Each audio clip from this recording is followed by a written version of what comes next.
La mole, un des concepts les plus importants pour se comprendre en chimie. Je vais tout de suite te spoiler le contenu de la vidéo. Une mole, c'est une unité de comptage pour la quantité de matière. Ça permet de faire le lien entre ce qu'on veut étudier, des atomes et des molécules qui sont en très très grande quantité, et ce qu'on manipule en pratique, des quantités mesurables de matière, comme des grammes, quoi. Alors, essayons de comprendre ça. Reprenons le concept de l'équation d'une réaction chimique. Reprenons justement l'exemple de la réaction entre le fer et le soufre.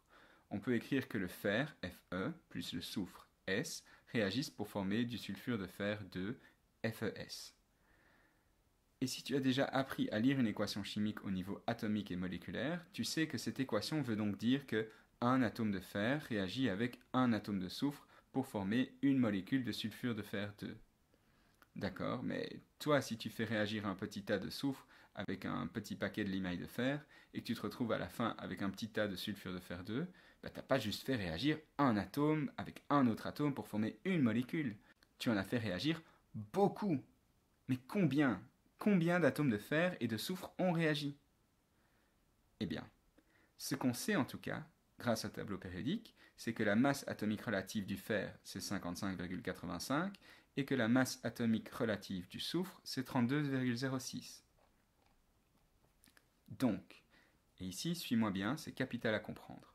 Si tu fais réagir 55,85 g de fer avec 32,06 g de soufre, tu as normalement dû faire réagir un nombre égal d'atomes de chaque. Bah oui, si la masse atomique relative du fer c'est 55,85 et que celle du soufre c'est 32,06, il y aurait donc autant d'atomes dans un paquet de fer avec une masse de 55,85 grammes que dans un paquet de soufre qui a une masse de 32,06 grammes. Et pareil, on peut trouver la masse moléculaire du sulfure de fer 2 qui vaut 87,91, et donc on sait qu'on devrait avoir autant de molécules de sulfure de fer 2 dans 87,91 grammes de sulfure de fer 2 que ce qu'on avait d'atomes de fer dans 55,85 grammes de fer, et que ce qu'on avait d'atomes de soufre dans 32,06 grammes de soufre. Et pareil avec tous les éléments de l'univers, hein. Une fois qu'on connaît leur masse atomique relative, bah, ça devient facile. Il y a autant d'atomes dans 22,99 grammes de sodium que ce qu'il y avait d'atomes dans 55,85 grammes de fer. Et on pourrait parcourir tous les éléments du tableau périodique, et ça ferait une vidéo super ennuyante à regarder, mais je pense qu'on s'est compris ici. Ok, super. On tient quelque chose maintenant.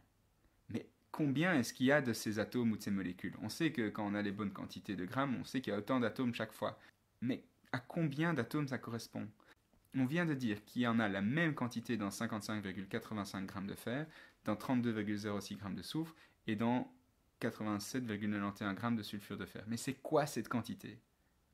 Eh bien la réponse, c'est qu'il y en a beaucoup. Vraiment, vraiment, vraiment beaucoup. Et ce gigantesque paquet d'atomes ou de molécules, c'est ce qu'on appelle une mole. Une mole, c'est un paquet de, et j'arrondis ici, 6,02211410 fois 10 exposant 23 entités. Alors en pratique, on va arrondir à 3 chiffres significatifs, ce qui nous donne 6,02 fois 10 exposant 23 entités. Alors juste pour te faire comprendre à quel point ce nombre c'est beaucoup, la masse moléculaire relative de l'eau, tu peux la déterminer grâce au tableau périodique, c'est 18,02 unités de masse atomique. Ça veut donc dire qu'une mole d'eau, ça a une masse de 18,02 grammes. Est-ce que tu vois ce que c'est 18 grammes d'eau? C'est 18 millilitres d'eau, hein, donc en gros à peine un dixième d'un verre d'eau. Eh bien, dans ce dixième de verre d'eau, tu as 6,02 fois 10 exposant 23 molécules d'eau. Eh bien, il y a plus de molécules d'eau dans ce verre que ce qu'il y a de grains de sable sur toute la planète Terre. Oui, en comptant toutes les plages, tous les déserts, tout. C'est vraiment colossal.